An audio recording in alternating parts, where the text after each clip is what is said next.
Le DA Fresh Morning, c'est 104.5 tonnes de bonne humeur.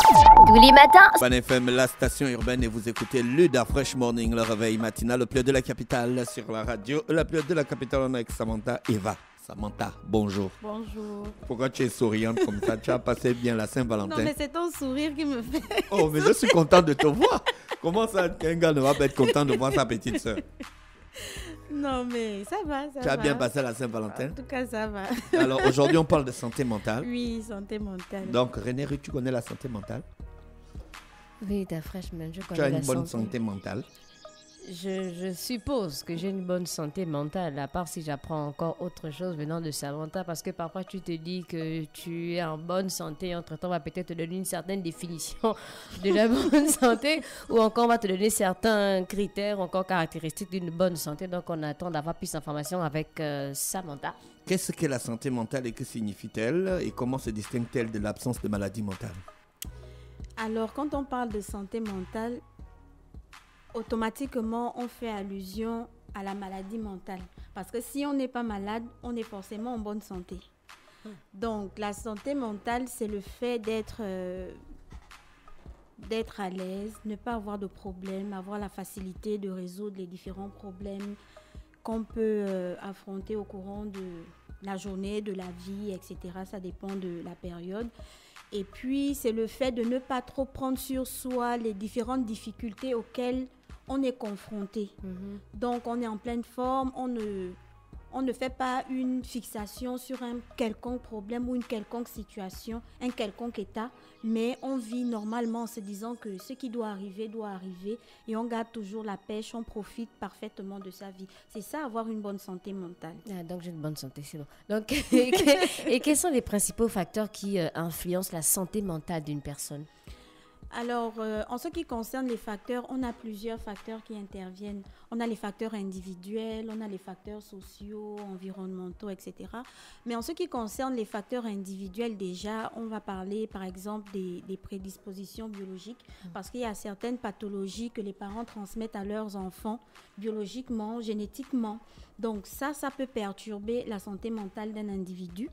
On a les facteurs sociaux, c'est-à-dire l'entourage, le milieu dans lequel on se trouve, quels sont les différents facteurs, quelles sont les différentes modalités qui interviennent ou qui interagissent au sein de ce milieu qui peut affecter ma santé mentale à moi, comment les autres se comportent vis-à-vis de moi, quels sont les différents moyens qui entrent en jeu dans mon interaction avec les autres, qui me perturbent. Et surtout comment ça me perturbe. Parce que c'est ce qui intervient dans la santé mentale. Comment l'impact que ces influences ont sur moi.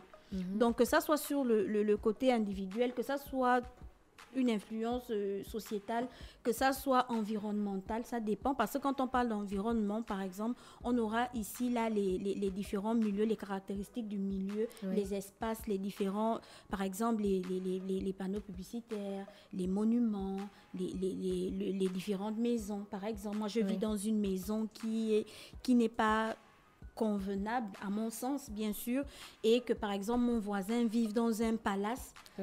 Comment ça impacte ma santé mentale? Comment ça m'influence? Est-ce qu'à chaque fois que je vois la maison de mon voisin, je me dis, mais comment il a fait pour y arriver? Et pourquoi moi, je ne suis pas capable d'arriver à ce stade? Pourtant, je mets les moyens en place. Les moyens, ce n'est pas forcément financier, hein. C'est-à-dire différentes stratégies que je mets en place pour avoir, par exemple, des moyens financiers, mais ça n'aboutit pas. Alors que lui, par exemple, il est à l'aise, il ne force pas. Il ne comprendra pas. Peut-être que derrière, le voisin a hérité, par exemple, de ce bien-là, ou alors le voisin aussi, il s'est sacrifié toute sa vie pour atteindre ce stade. Donc, il sera influencé et cette influence peut être négative. Et si elle est négative, elle va forcément affecter son mental et il va se poser des questions et au fur et à mesure, on va constater des changements dans sa façon de faire les choses, dans son comportement, dans sa façon d'agir, etc. Mais justement, comment on reconnaît les signes de détresse mentale chez soi ou encore chez les autres? Alors, généralement, lorsqu'on est en détresse mentale, il est toujours difficile de l'assumer d'abord sur le plan individuel. C'est-à-dire, je ne me sens pas bien, je ne vais pas d'abord penser à la détresse mentale chez moi. Par contre, il serait plus facile pour moi de le constater chez l'autre.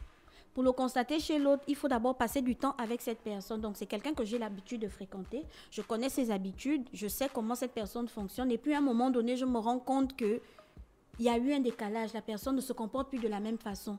Par exemple, si la personne n'était pas colérique, je vais constater que sur une longue période, la personne est maintenant colérique. Je vais me demander ce qui ne va pas chez cette personne. Ça, c'est un premier facteur que j'ai relevé, donc c'est un symptôme.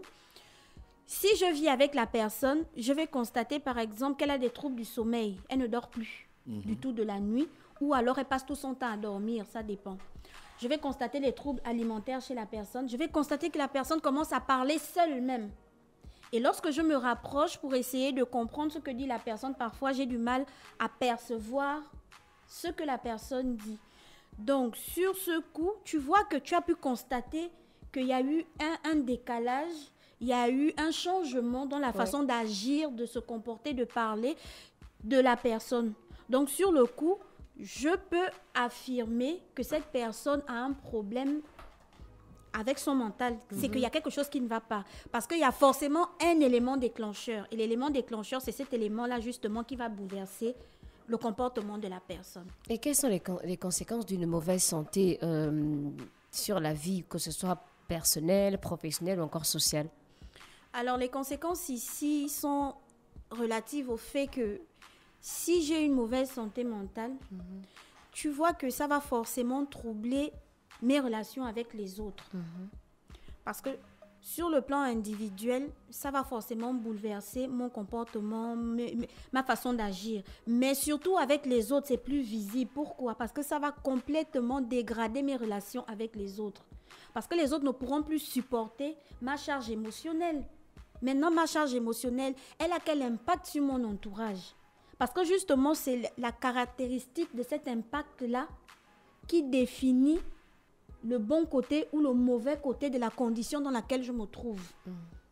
Parce que si je produis du négatif, dans toute sa globalité, c'est-à-dire dans tous les secteurs de ma vie, je ne produis que du négatif. Tu conviens avec moi que les personnes que je fréquente, les personnes en face de moi vont forcément percevoir ce côté négatif parce que moi, je ne sais pas que je produis du négatif puisque mentalement, je ne suis pas stable, je suis instable. Et justement, c'est le fait de vouloir contrôler mon agir qui fait en sorte que je produise du négatif. Et lorsque je produis du négatif, mon entourage le perçoit. Et c'est quoi le comportement que mon entourage va adopter? Ils vont s'éloigner de moi. Et en s'éloignant de moi, tu vois que la détresse ne fait qu'augmenter parce que je vais me sentir seule. Je vais me dire, mais pourquoi les autres m'abandonnent? Pourquoi les autres se détournent de moi? À chaque fois que je vais vers quelqu'un, la personne me rejette en me disant des paroles blessantes. Même si la parole, à première vue, n'est pas blessante, n'est pas dévalorisante. Mais étant donné que je ne contrôle plus mon agir, je ne contrôle plus ma pensée parce que j'ai quelque chose qui me perturbe, donc je vais transformer toutes les informations qui viendront à moi et je vais les prendre autant pour moi dans le mauvais sens et ça va continuer de dégrader ma condition. Et si je me rends compte que mon entourage ne fait que contribuer à dégrader ma condition parce que je n'ai pas pu leur expliquer la condition dans laquelle je me trouve, ça peut me conduire au suicide. Je peux prendre des médicaments, je peux aller dans les extrêmes parce que je ne dirais pas volontairement parce qu'il y a des personnes qui ont du mal à aller vers les autres pour exprimer leurs ressentis. Il y a des personnes qui attendent toujours que les autres viennent vers elles pour leur demander qu'est-ce qui ne va pas, pourquoi tu as changé. Et il y a d'autres personnes qui sont plutôt free, qui vont vers les gens. C'est-à-dire que lorsqu'elles ont un problème, elles vont appeler quelqu'un avec qui elles se sentent à l'aise pour dire que j'ai tel problème. Est-ce que tu peux m'aider à trouver une solution? Ou alors même si tu ne peux pas m'aider à trouver une solution, mais est-ce que tu peux m'écouter? L'écoute surtout, on a besoin de ça, voilà. Parce que même si la personne ne résout pas ton problème, mais le simple fait que la personne t'ait écouté, ça t'a permis à toi de te libérer de la charge que tu as. Tu es un peu soulagée. Voilà. D'accord. Samantha, est-ce qu'il y a des idées reçues sur les maladies mentales? Tu conviens avec moi que nous sommes en Afrique? Tu conviens avec moi que nous sommes en Afrique. Et tu sais qu'en Afrique, on a toujours perçu la santé mentale comme étant... par rapport au pan mystique, je veux dire. Oui, tu du vois? domaine de la spiritualité. Voilà, ça relève du domaine de la spiritualité. Alors qu'avec le temps, au fur et à mesure que les années sont passées, lorsque la psychologie est venue des autres continents, tu vois, vers nous, certaines personnes qui ont été au contact de ces idées ont peut-être changé leur façon de penser. Mais chez nous, ici en Afrique, lorsque quelqu'un délire, c'est qu'il est possédé. Lorsque quelqu'un délire, c'est qu'on l'a fétiché. Lorsque quelqu'un délire, c'est que là, il faut qu'on l'emmène dans un temple, il faut qu'on fasse des bains, il faut que, parce que la personne ne va pas bien. Même dans certaines églises aussi, hein, c'est pas pour critiquer, mais dans certaines églises, lorsque quelqu'un délire, on ne verra pas d'abord le côté charge émotionnelle. On ne verra pas le côté saturation, on ne verra pas le côté lassitude. D'accord? Oui. Mais on verra plutôt le côté, tu as des mauvais esprits. C'est ton parent qui te fait ça. C'est ton ami qui te le fait, etc., etc. Donc, il faut que tu passes par des prières de délivrance pour pouvoir te débarrasser de ton fardeau. Tu vois? Mais moi, je pense que je ne peux pas le condamner parce que c'est une souche, en fait. Ça relève de la culture. Mais c'est avec le temps qu'on inculque de nouvelles valeurs, c'est avec le temps qu'on explique aux gens que si vous voyez une personne en pleine décompensation, ça ne veut pas dire qu'il est possédé, mais il a besoin d'aide. Il faut apprendre justement, à écouter. comment on peut soutenir, par exemple, une personne souffrant de troubles mentaux? Déjà, pour aider quelqu'un qui souffre de troubles mentaux, ça dépend déjà du trouble. Voilà, auquel la personne fait face. Est-ce que dans tous les cas, on doit l'amener chez le psychologue? Bien sûr, chez le psychologue ou chez le psychiatre, ça dépend du trouble auquel la personne fait face. D'accord? Parce qu'il y a des troubles mineurs. Il y a des troubles mineurs, il y a des troubles majeurs. D'accord? Dans le cas des troubles mineurs, ce sont des troubles où tu n'as pas besoin de suivre un traitement médicamenteux. D'accord? C'est-à-dire, tu n'as pas besoin des anxiolytiques, tu n'as pas besoin des antidépresseurs, etc., etc. Tu n'as pas besoin de ça. Maintenant, on va, par exemple, t'insérer dans des groupes de parole pour que tu puisses te libérer, pour que tu puisses aussi...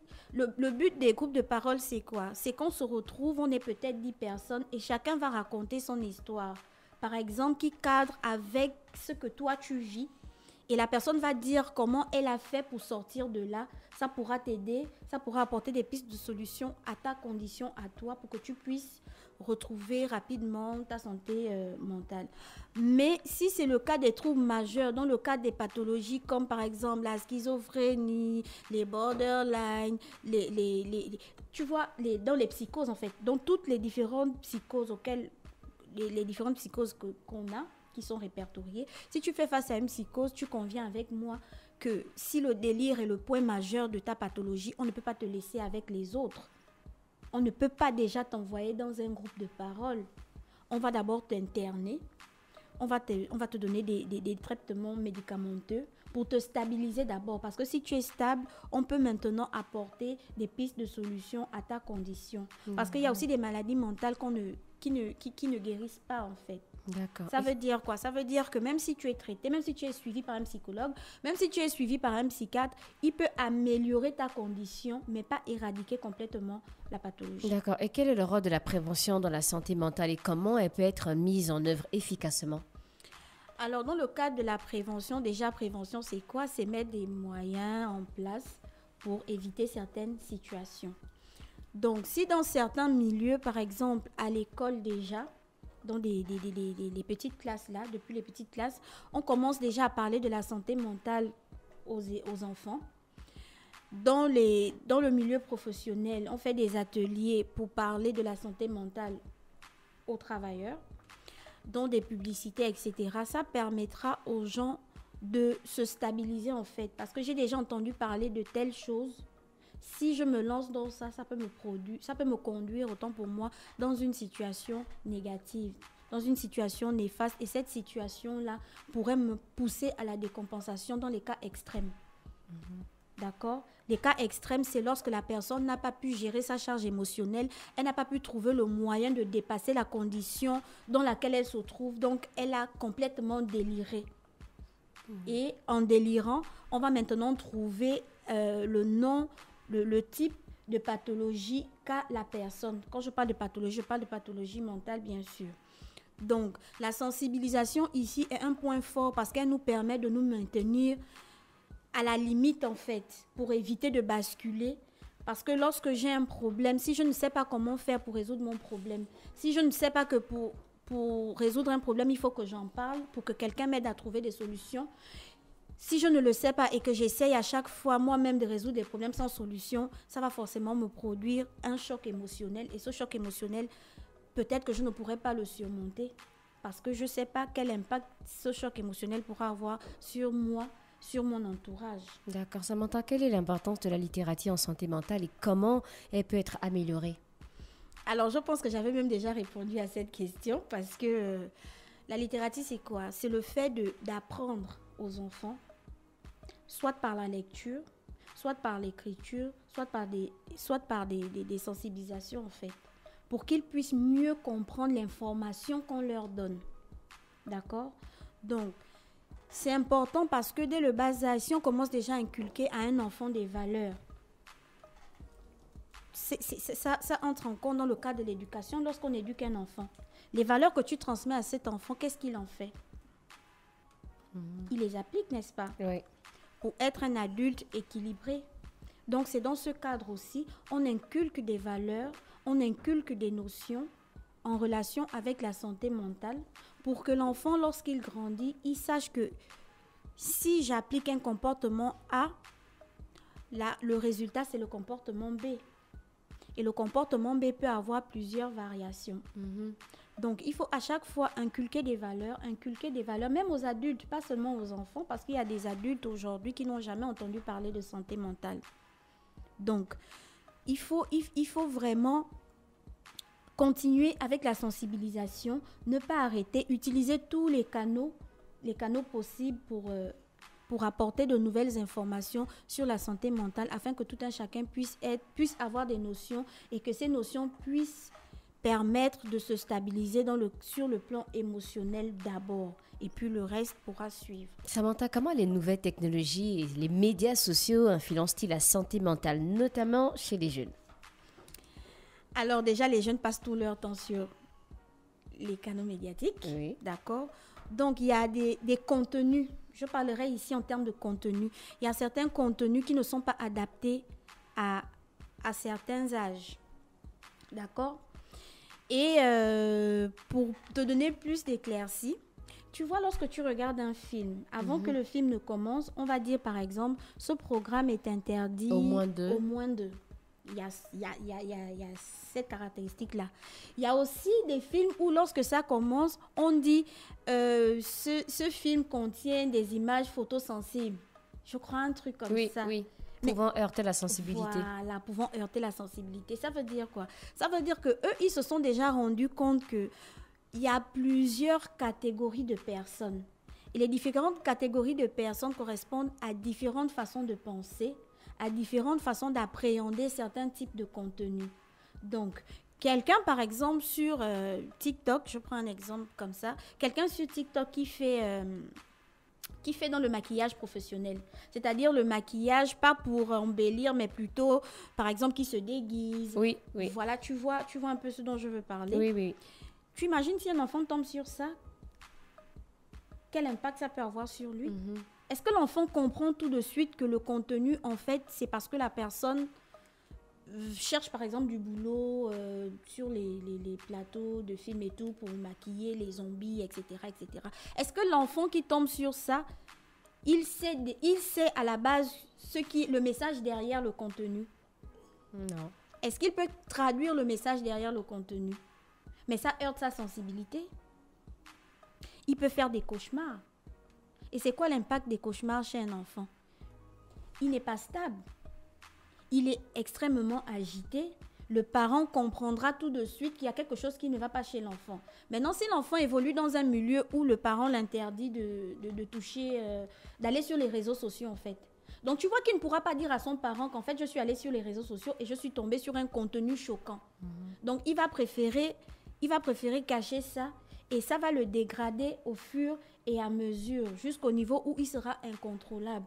Donc, les réseaux sociaux ici, je ne dirais pas que les réseaux sociaux n'ont que des fins négatives. Il y a aussi des fins positives, mais les contenus assez sensibles sont plus nombreux que les contenus sensibilisateurs, etc., etc. Donc, il faudrait plutôt filtrer le type de contenu auxquels les enfants sont exposés, les jeunes bien sûr, auxquels les jeunes sont exposés. Quand je parle d'enfants, moi je parle de mineurs, jusqu'à 17 ans bien sûr, auxquels ils sont exposés parce qu'à partir de 18 ans, toi-même tu peux choisir les types de contenus que tu veux regarder, que ça ait un impact ou pas, mais on peut dire quelque part que tu es conscient. Donc le traitement que tu auras sera différent de celui qui est mineur, qui n'est pas conscient des actes qu'il pose. D'accord. Donc, de façon générale... Oui, j'en ai appris suffisamment. Donc, je voulais dire que de façon générale, les réseaux médiatiques ont soit un impact positif, soit un impact négatif sur la santé mentale. Ça dépend maintenant du type de contenu auquel on fait face. Merci Samantha avec nous ce matin. Samantha qui revenait sur la santé mentale. Restez connectés dans le Fresh Morning. On se retrouve dans quelques minutes.